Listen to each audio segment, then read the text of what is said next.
Welcome to Monkey and Frank. My name is Dope and my body's Dom. And today we have Yoshi returning on the podcast. How are you, Yoshi? I'm good. How are you? Pretty good.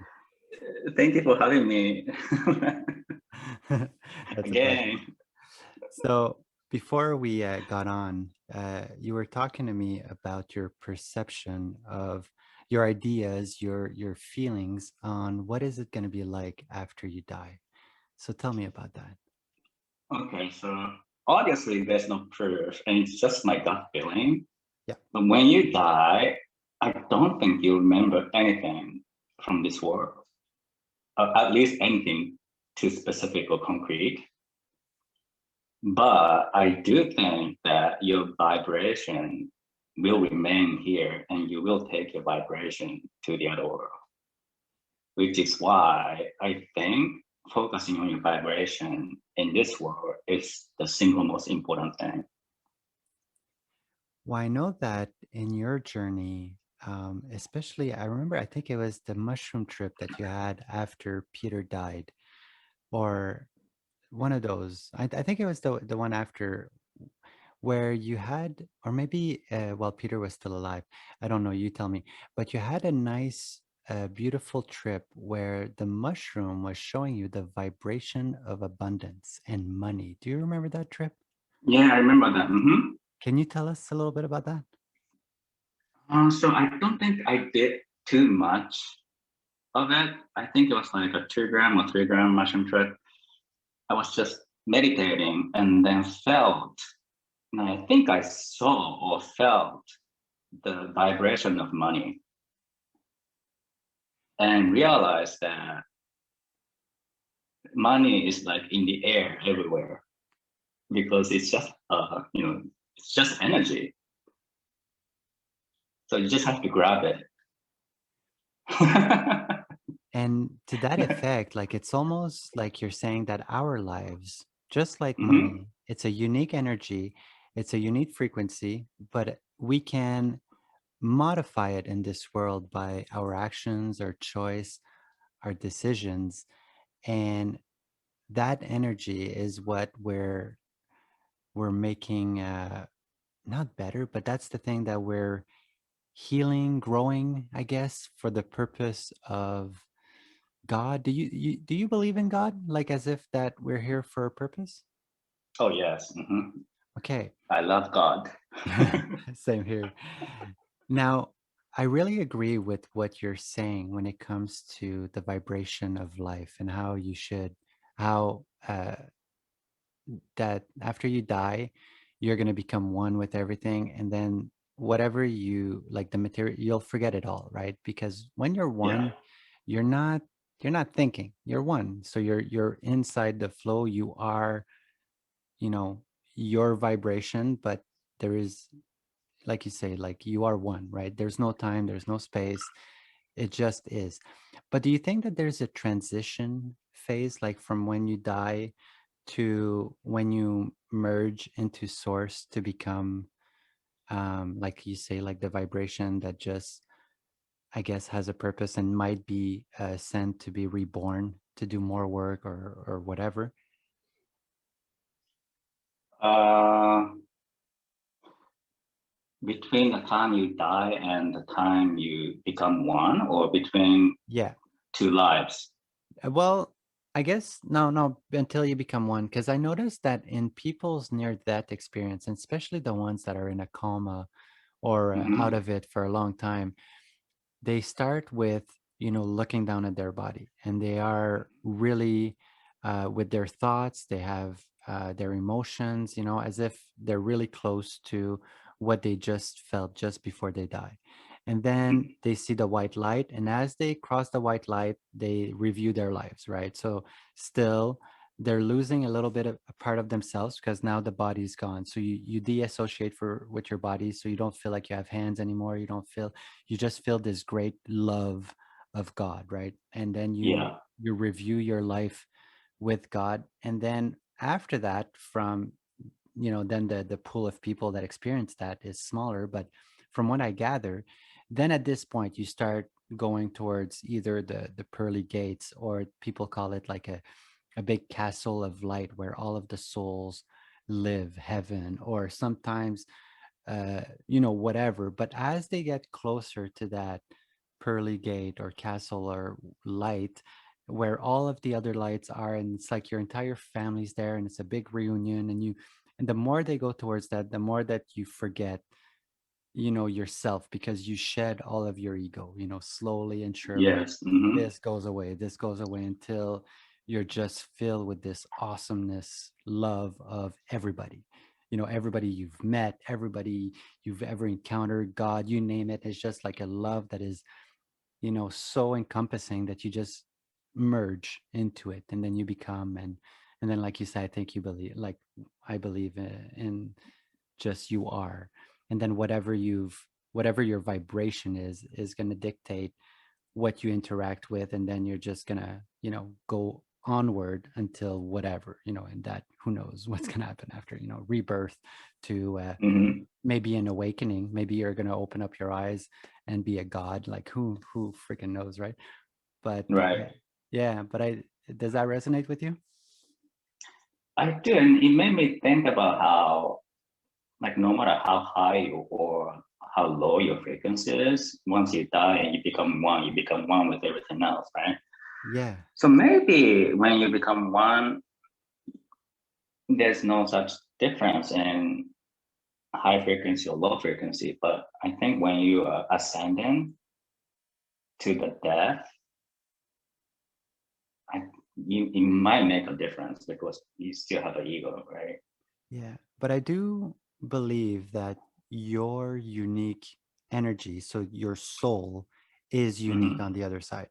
Because they talk about that. Like, even though you're merging into this Mm. oneness, everybody still has their, their soul, their uniqueness. That it's almost like God doesn't want to throw all of that knowledge away. The what you've accumulated thus far. It's like the record of everything, but with the spin of your, you, whatever that soul is. Right. Mm-hmm. In a way, I sincerely hope so because, and I saw Peter. Yeah. After he died, I saw Peter twice or three times. So I do like to believe that even when you become one with everything else, there's individuality. Yes. And Mm-hmm. and more than that, I also feel like the indigenous people back in the day used to be afraid of pictures, because they thought that that would be a part of their soul that would stay on earth, in that picture until that picture was destroyed. Or so I believe, like, even the Romans and the gladiators, they wanted to make a mark so much on this world so that they could live on, like Mm-hmm. actually live on forever in the memories of everybody. So just like Peter, you're keeping a part of Peter here with your love, and because you're alive, and um, because you're still alive, and because Peter has touched, many people. And I only believe that Peter is going to fully, I think maybe he has fully merged with Source, but you're able to bring him back, I guess, through Oh yeah, your yeah, life. totally, totally. In the second one, God brought him back. In the first one, he was just there, but Yeah, in the second one, he came by a train or something like that. that is so God put him on cool. a train. Well, same with James. So, Yeah, yeah, no, continue. so he was, so God was probably like, oh, here we go again. Yoshi is asking for you. Yoshi wants to see you again. So go see him or something like that. It felt like that. It felt like that. Yeah, but God was happy about it, right? You made it Yeah, sound like yeah, that. Okay, okay. yeah. But I noticed that in dreams as well. Like, if your heart is so much, like if it's hurting so much, that the people that have departed will come, in your dreams, and kind of help you with it. Almost becomes like an ancestor, that's here helping you to do the work now, so that, we can grow towards the ultimate goal of whatever God has planned for all of us. It's like everybody's working toward together for this one goal. And I wanted to talk to you about that. I had a cannabis ceremony not too long ago, and it had been a month. And the spirits, there's a spirit. I don't know if you know about Hanuman. Have you ever heard of the story of Hanuman? No. So Hanuman in Hinduism, and he's in movies in the Chinese. Yeah, well, they portray him in the Chinese movie. It's basically a monkey, the Monkey King, and Mm-hmm. he, the Monkey King, prides himself, or well, I guess yeah. I'm just gonna say the story from my point of view. I might be wrong, so I apologize. But from my point of view, he prides himself to be the being, the soul that is closest to God, but does not merge with God.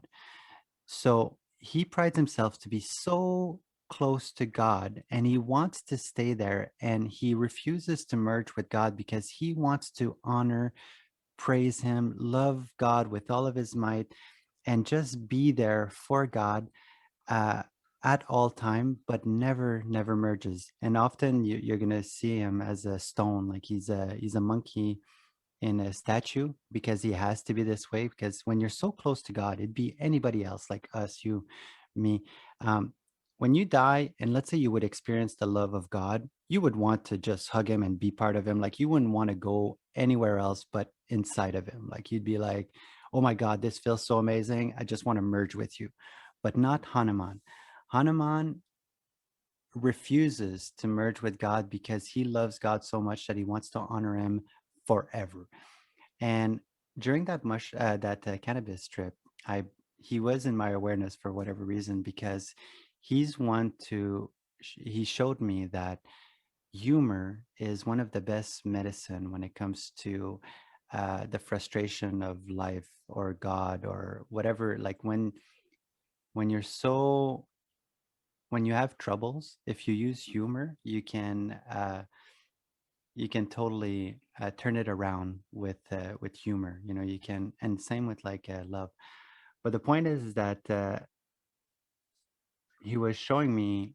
Um, I don't know. I kind of lost my train of thought there about. Oh, yeah, I lost my train of thought. Hanuman just came in and Maybe you didn't fools need me. it. Yeah, exactly. But yeah, he was showing me just that, like a lot of things. But I love how I lost my train of thought there. Is amazing. And I I feel shame and I feel happy about it at the same time. So yeah. So tell me, like you listened to the podcast with Rahat. Was there anything else that kind of spoke to you that you want to talk about on this podcast? I used to be able, when I was a kid, about lucid dreams, I Yes. used to be able to like control what I did in the dream. And also, like when I was 6 or 7, when I was, yeah, when I was 6 or 7 or 8, something like that, I used to like naturally practice before I fell asleep. I would close my eyes and I would just feel my energy swing. So how do I explain? So let's say my whole body is an energy, right? And then I just imagine that the energy sort of swings to the right and to the left like a swing. Yeah. And then it feels like your whole body is moving. And would that help you with the lucid dreaming to wake up in your I dream? think so. And And I I stopped doing it and I stopped having lucid dreams. because I had a lucid. It's funny that you say that. I know that I was talking about dreams about the spirits to come and help you when you need healing. So it's kind of propelling Mhm. you forward. But I had two lucid dreams not too long ago since I've been sober of cannabis, so that my dreams have been coming back.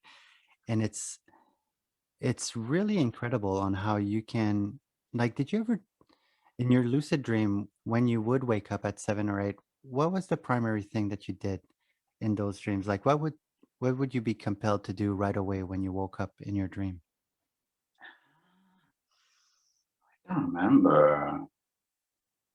I haven't had a lucid dream in a long time. Because I have to admit, in my life, Hmm. I keep turning to sexual desires in my lucid dreams. And the last time I had a dream, I was in a, it's like as if I was in a plane, but then the plane turned into a movie theater. And I was like, yeah, this makes no sense. And then I'm like, oh shit, I'm in a dream. Awesome. And as soon as I realized that I'm in a dream, I thought sexual desires. I went and found a girl in the movie theater and I tried to make love to her. And then I woke up and I was like, man, I'm so disappointed in myself. Like, why do I keep going back to sexual desires Mm-hmm. when I wake up in my lucid when in my dreams? And I've been working really hard at, trying to heal that trauma because I'm guessing it's a trauma, the idea that I keep, you know, being obsessed with sexuality, with the body, and you've had a good life when it comes to that, right? Sexual, like even when you were telling me your story with Peter, sexuality was not a big thing for you. Like for you, it was love, right? Compared to the sexual pleasure of the body. Oh, when I was in my like, you know, early 20s, I don't know, I had so much sex.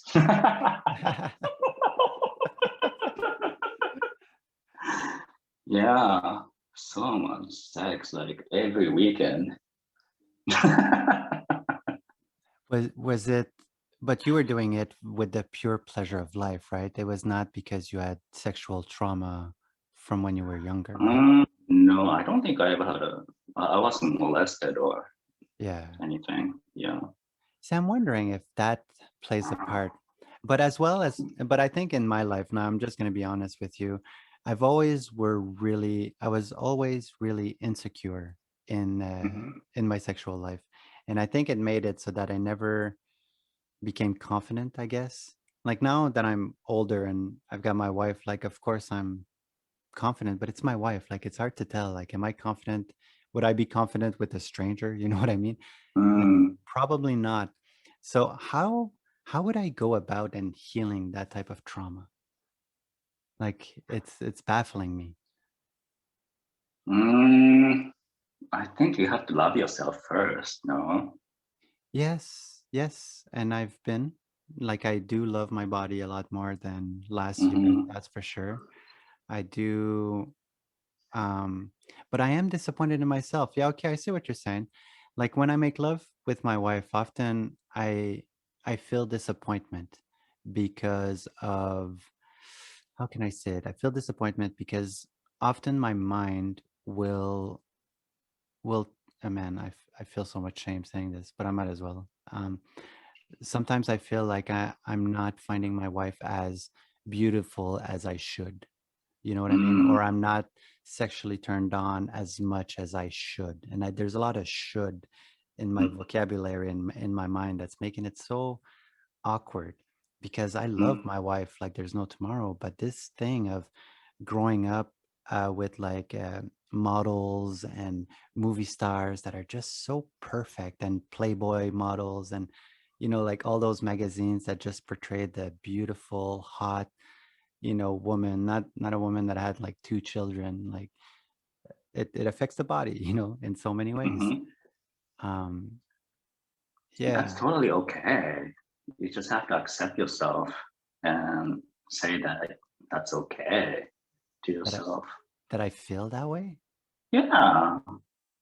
But isn't that wrong though? Like on No. because the female mother, does not Mm-hmm. have the perfect body, and even that, like the perfect body, is so ridiculous. But like, don't you have a lot of pride that you've got like a beautiful body? And same, I've got not pride, but I'm happy about it, and Mm-hmm. and I feel bad that I don't feel like she has a beautiful body. You know what I'm saying? Yeah. Hmm. I mean, you can't deny your own feelings. To me, it sounds like that's what you're trying to do. Yeah. Yeah. And how would I go about to, well, I mean, just thinking about it and forgiving Mhm. myself and loving myself for the feelings that I have. Yeah, I see where you're going with that. I appreciate your help, man. Seriously. Oh, of course. I feel a lot of shame. Like it's hot. Mhm. It's hot around it. But in my case, I'm like, I'm single now, but in the future, if I were to be in a relationship, I think it's gonna be polyamory. Repeat that. What's the last word you It's said? it's not gonna be monogamous. Right. Polygamous. Polyamory, Yes. polygamy. Yeah. Yeah, yeah, yeah. Yeah, for sure. Um, I hear that it's a hard proposition. Like not everybody has the self-love to be able to accomplish such a beautiful relationship.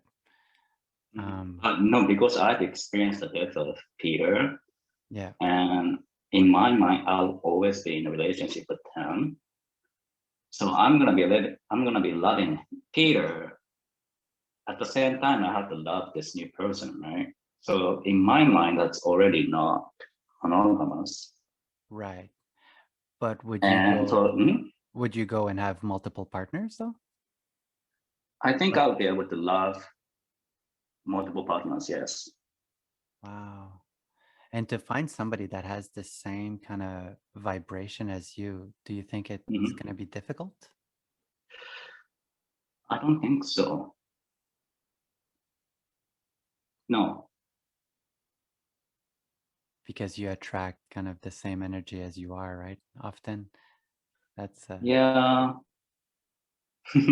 yeah. I would think so. Yeah.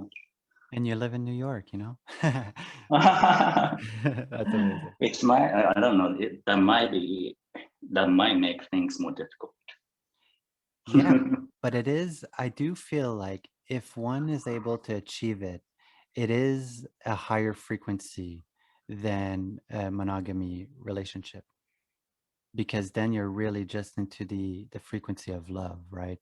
Yeah. It's not about the physicality, it's not about, yes, we have, sex here and there, but it's more of a love than sex. It's not even sex anymore. Like you guys are really Mhm. just enjoying the pleasures of life, trusting life. There's a trust in there that just is amazing. Mhm. And even when he was still alive, and I think I told you that he spent winter in the Philippines, Yeah. and yeah, he actually had a boyfriend there, and I didn't mind if he had left me for him as long as he was happy. I really, from the bottom of my heart, I wish him the utmost happiness. That's amazing. I'm so proud of you, man. I'm so blessed Thank to you. get to. No, but it was only because Peter made it possible. I really loved him, like for who he was. And that teaches me as well to really love the other for who they are. But you had to love yourself fully first, right? To be able to love him that way, or were you able to love him that way even though you had your flaws or your traumas? Oh, but you know what? I loved myself when I was with him. Right. Yeah, so that's one good indicator if a person is the one for you. When you're with someone and you can still love yourself, then he's the one or she's the one. Oh, that makes a lot of sense, actually. That's very beautiful. Well said. Super well said. Yeah, Amazing. Hmm. You're really making me think, and you're healing a lot of stuff as well. I'm gonna oh, have to meditate, great. and I'm gonna try that thing too tonight before going to bed. That taking your vibration, your frequency, and making it swing um, back and forth, Yeah. and just It's see fun too. Yeah, of course, it's an experience, right? Yeah, Have you been doing the Wim Hof breathing often lately? I have been, yeah, every day. That's amazing. And when is your favorite time? Morning, evening, middle of the day? Oh, I do it in the morning. As soon as you wake up? hmm That's a great idea to really take the time. It really sets your day like forward. And how many rounds do you do? 3 rounds. 3. That's beautiful. Yeah, to anybody that's listening, Wim Hof breathing is a life changer. What did it do Yes. in your life? Like what differences have you seen? Clarity and mm, more focus, I Ha- think. Have you seen a Hmm. change in how you breathe during the day? Oh, during the day, no, but like I try to remember to breathe when I get stressed out or when I get agitated. Yes. Hmm. And I always go back to that full breath. And often I stay at the top. I do like a full breath and I stay at the top. And then I let go only when I'm ready, when I'm like truly ready to let it go. Yeah, because you really do feel the energy change, your frequency. Right away. Right away. Yeah. It's one of the practice we do even before eating. There's some studies that came out, and my wife and I have started doing that with the kids. Is before you start to eat, you take 5 deep breaths, like in, and then you let go, in and let go, and it makes your body be able to absorb the food like X amount of percentage better than if you would just eat because you need to eat or you don't think about it, right? Food is in front of you and you just go right in. Taking the time to slow down your metabolism, your body, and then starting to eat is it's a miracle. I've been doing that with the children. Everything calms down, and then we just get to enjoy like a meal, but like in a way more calm frequency. Mm, yeah. And it's funny too, like it made me think of the paradox of frequencies. Like the calmer you are, the higher the frequency you are. Mm. It it doesn't make sense. Do you still use the forks that you bought? Yes, I do. I What love them. what are those called Tuning again? tuning forks. Tuning forks. Yeah, I can't wait to hear those. Next time I go to your place and have a trip. Yes. Well, Oh, and just as a side note, yes. in your last podcast, you mentioned wet dreams, right? Yes. And I've had one wet dream in my life. I think I've only had one wet dream. Yeah.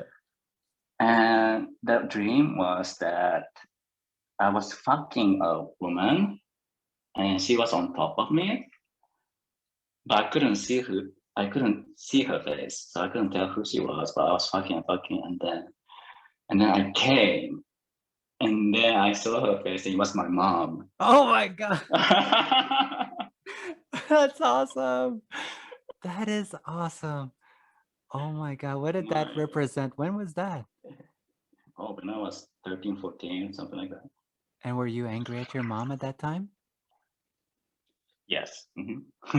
Wow, what a paradox. Did you wake up frustrated? No, I was like, what the hell happened? And was your bed wet? Like, Well, something like whatever I was wearing was wet. yeah, yeah, yeah. Yeah. That's hilarious. Hilarious and so profound on so many levels. I know. Oedipus complex. Very complex. How did you like you were just confused? And, and that's amazing. And you had forgotten about it until you heard the podcast, or is something that Yeah, yeah, yeah. Wow, thank you for sharing. I man. And sorry for laughing, but I don't know No, who no, it's a funny story. it is. Yeah, exactly. And I noticed yesterday I had a dream because I've been I'm trying celibacy for a month and a couple of days, and Hmm. it's not just having no sex. It's the idea that if I see a beautiful woman or even a beautiful man, whatever, I and if I see that I'm looking at them sexually, then Hmm. I stop myself. Not that I ask forgiveness, but I look at it. I look at the sensation and I look away. And if I even I see like sometimes people are running and it's spring, right? So everybody's in leggings, and I love leggings. It's such Hmm. a fetish of mine, like beautiful asses, right? And if I see a woman afar, I'm just gonna be right away asking mother for like give me the strength, and I just look forward. And sometimes it's confusing because I don't want to ignore, my feelings. So, but I look at the frustration of what comes up. So I'm gonna try that for a month and see what comes up. Like it's more of practicing my mind to, because it's kind of like a bad habit. As soon as I see a girl, boom, right away I look at her ass and I'm like, man, that's like I do that for every girl. Like I'm not even discriminate. Like she could be 80 years old and I'm gonna look at her ass like the first thing for whatever reason. And I don't know if that's a good thing or a bad thing, but I want to stop that. And so I'm really making an effort, and I'm hoping that it's gonna help me resolve the bad habit of as soon as I lucid dream that I go straight for sexuality. Um, how are you when it comes to seeing the other, like a beautiful male, a beautiful female? Do you have the bad habit or the bad, I'm not going to say a bad habit. Do you have the habit to right away look at them in a sexual way and then see the soul, I guess? Or you Well, have the, yeah, tell me. I look at them sexually, and then I don't feel guilty. But what if, like, because you hear that, because the thing that confuses, yeah, that's another one too. Like, I've been thinking a lot about that. Like, why am I feeling guilty for seeing somebody beautiful? But growing up around girls, um, some girls, I guess, don't want to be, I don't know. I don't know. Like, would it, Yeah. Mhm. I don't know. Like I'm very much confused about that. So you don't feel guilty about it at all? Let's say they would give you the eye of like that was disrespectful. Would you feel guilty then? Yes. Hmm. And then at that point, wouldn't that be a sign that it might not be the best kind of first thing you should do? I can't help it. Yeah, exactly. But isn't it like working on your, like, let's say I can't help but eating chocolate, but I know that Hmm. chocolate takes me away from mother, right? They say that in Peru that if you eat plants and you eat good food, you're going to be closer to God because you're not blocking the connection. It, Mm. isn't it the same thing? Like if you look at somebody sexually because you can't help it, isn't that a way of blocking the connection with God? Mm. I think I will stop looking at them sexually when I'm 95. So, So you have hope, yeah. I'm gonna change in the future.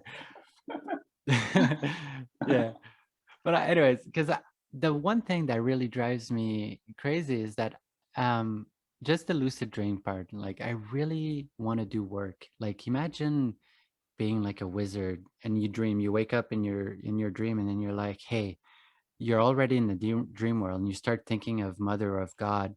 What kind of psychedelic trip you could go into if it would be properly directed and kind of not be so connected to the ego kind of thing.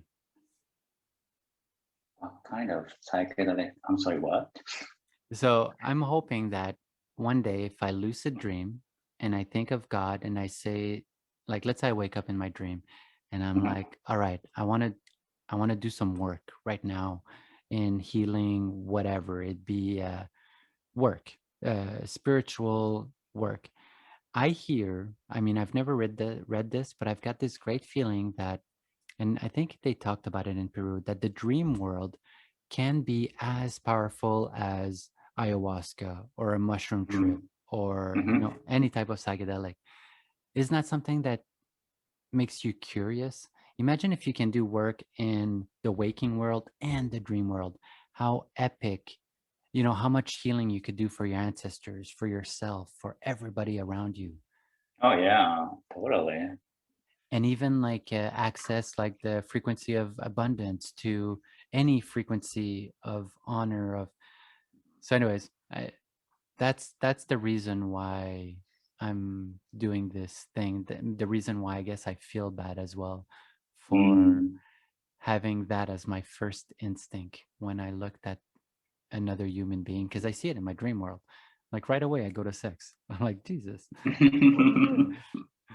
And you're right, like maybe to get there is to look at myself in the forgiveness aspect of it and not just training the body like as if I've got a whip. Mm, But I'm not sure. yeah, well, dreams are very powerful. Like the other day, I had a nightmare, and I woke up at 1:30. I was exhausted. Like how can I be exhausted after sleeping? What It was doesn't your make nightmare? sense. The nightmare was that there's this friend of mine that I haven't seen in like 20 years, and he had a blue car, and I was in the blue car with him, and the exact same car was chasing after us. Yeah, the dream Hmm. of being chased, and then you get chased for like all night, and then you wake up and you're like, oh my god, this is like, I'm tired. Because Yeah. now, one thing about this dream that I know made me confident that I'm able to modify my dreams by doing work on the body while I'm awake is that I had a similar dream. I would say, like, when I first got off cannabis, I would say like 3 weeks until I started dreaming again. Because I was high on cannabis for such a long time that you just don't dream. It takes away all of your REM sleep. That's one of the downfall of cannabis. So the dream was, it's like I was in a Harry Potter world and I was getting chased by the bad guys. There were so many bad guys and we all had wands and I didn't know how to do any spells. So I would just kind of twirl the wand and sometimes something would come out and I would hit the bad guy and I would just ran. And it was like as if I was in a course where like you jump a parkour, you jump the stairs and then you slide and you go underneath this, but it was a big building and they wouldn't stop coming after me. But the one thing that was kind of positive in that dream is that I was not running out of fear. I was running because I had to run. If they would catch me, they would kill me. And I was kind of annoyed. Like I was like, gee, like enough. But they wouldn't stop. So I ran and I ran and I ran. And everybody that I would meet that would be a stranger would come to my help as if they would stand between me and the bad guys. And they all had wands as well. So I was really kind of even thankful, like, hey, like I don't even know you and you're standing between me and the bad guy. Like they were actively trying to help. And then when I woke up, I'm like, I wonder if I can, not I wonder, but I woke up and I thought to myself, hey, next time that I have a dream like that, I don't want to run anymore. I want to confront. I want to turn around, fight, and if I die, I die. Like I don't want to run away anymore. And then the next day or the next couple of days, I had a dream where I was running and I said no. And I kind of turned around in my dream and I started to fight. And it was horrible in its own way because I had to kill a lot of people with a knife and it was very violent. And then I woke up and I was like, well, you know what? At least I fought. And I was happy about that. And then the next couple of days, um, the fighting kind of went lower and lower, and I could just kind of face it. And then my dream would switch to something else. And I'm like, cool. Like, I'm not lucid dreaming, but I have an impact on my dream by the attitude that I have in my daily life. And I was bringing a lot of honor in my life. I don't know if you heard in the last podcast. It was like I'm all about honor lately. Honor the ego, honor life, and honor the idea that when I die, no problem. My awareness will continues, even though I won't remember from this, like from what we talk. I'm fine with that. Honor God. I trust. So now I want to apply this kind of motto to lucid dreaming and see how far I can take it. But yeah, to give you hope, man. Like if ever you say to yourself, like, if I get a bad dream, I want to face it. You're gonna face it. Yeah. Yeah. Did you ever affected like? Do you notice that often you dream because you had an experience the day of something? Oh, well, when I do meditation before I go to sleep, I tend to have vivid dreams. Huh. And what type of meditation do you do? Is it a breathing meditation or you're just focusing on awareness and just try to be here and now? Just try to be here now. And how long do you do it for? 10 minutes. 10? Well, yeah, I listen to this meditation music And or does guided meditation. Yeah. and who's your favorite? Oh, there's this Japanese lady that I really like. Okay, okay. Yeah, those are great, man. You're a vegetarian too, right? Basically, well, I'm actually not completely vegan, but Yeah. I'm 90% raw foodist, raw vegan. That is amazing. Like I said, like I'm so proud of you. You do meditation, you do the Wim Hof breathing, you do great eating. You've got such an trust of life. Like I tell you, man, you are a guide. That's crazy. I'm Oh so, man, I have bad days too. well, of Last course, of week, course. yeah, I was having a hard time last week. You want to share?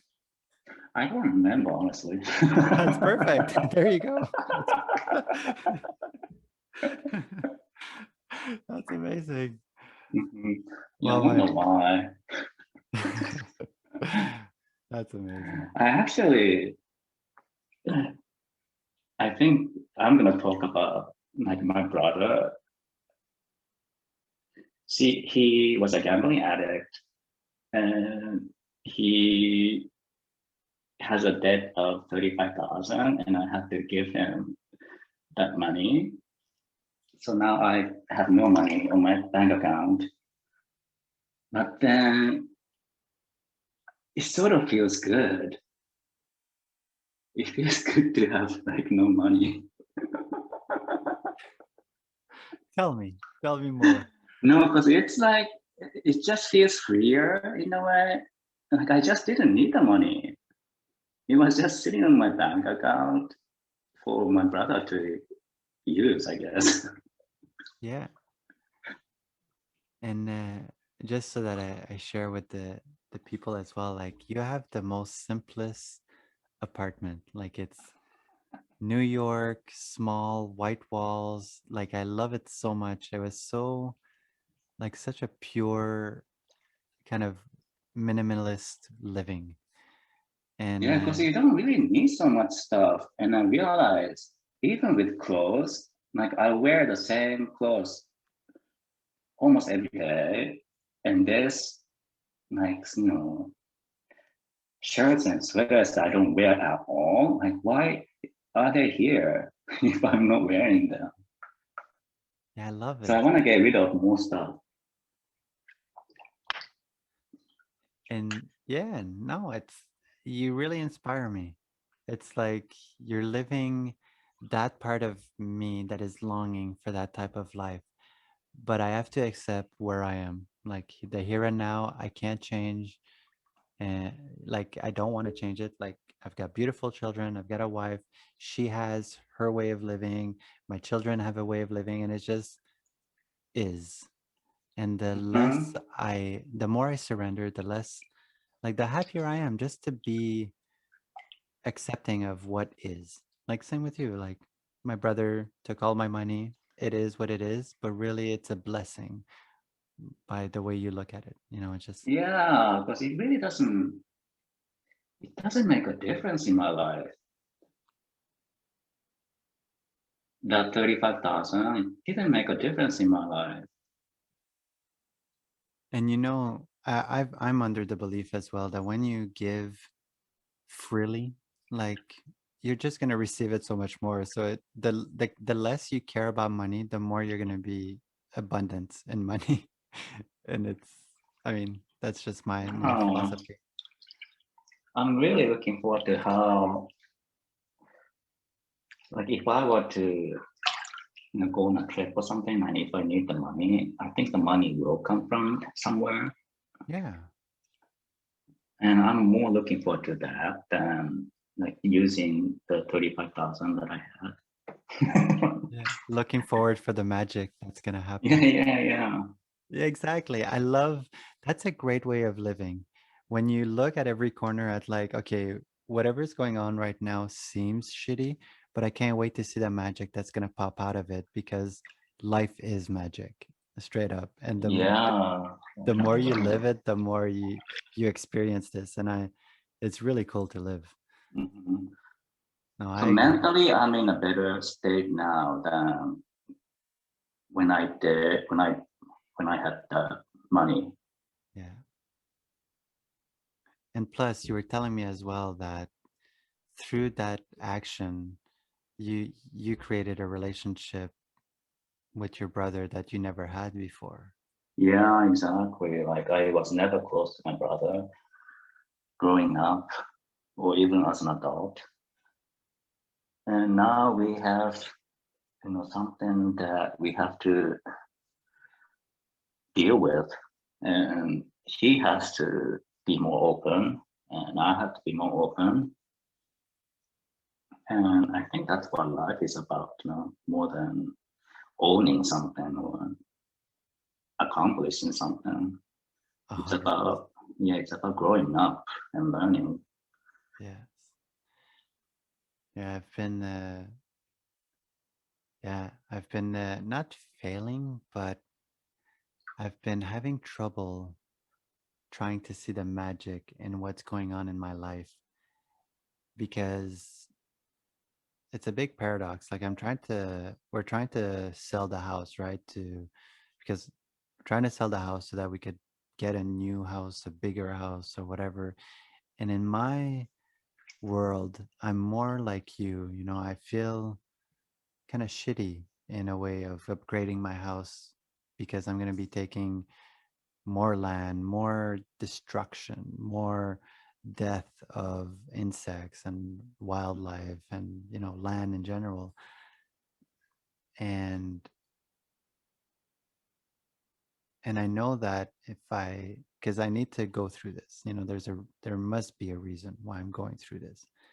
And I'm having trouble accepting what is because instead of going kind of like in your direction of giving and getting smaller and smaller and detaching from the ego, it's like it's challenging me to detach and to surrender to my ego, but while going the other direction. It's such a friction of a life that I'm having often Mm-hmm. trouble kind of accepting what is going on. And I feel Mm-hmm. like I don't want to do the work because it's not what I want spiritually. Mm-hmm. So it's very confusing. I wanted to share it out loud Yeah. just to see if it makes sense a little bit. But you find an answer. You find an answer. Yeah, there is no You'll answer. be I know. okay. You'll be okay. Yeah, of course. And it's such a weird thing because it is an abundance thing. Like I'm getting more, but it's like I want less. It's like it's so weird. Mm-hmm. It's such a weird feeling, like being given, and it's almost like as if like again, it keeps going back to self-love, you know, as if I'm not accepting of the abundance that is sending my way because I'm worth it, and I keep getting attached to life or this planet, you know, as if it matters, you know, like this planet is going to survive without with me or without me, or suffering is going to exist no matter what I do. And yeah, self-love, I guess, is the best way to heal you and the world at the same time, I guess. Yeah, that's the best thing you can do for the world. Exactly, man. Well, thank you for coming on this podcast. I think we're gonna cut it now. I'm sure. Okay. Thank you for having me. I enjoyed being Thank on you your so much. podcast again. Oh, no problem, man. I want to do this over and over again. I love talking with you. It really Me generates so too. much healing in myself. Okay. Have a good night. Okay, good night. I love you, my friend. Love you too.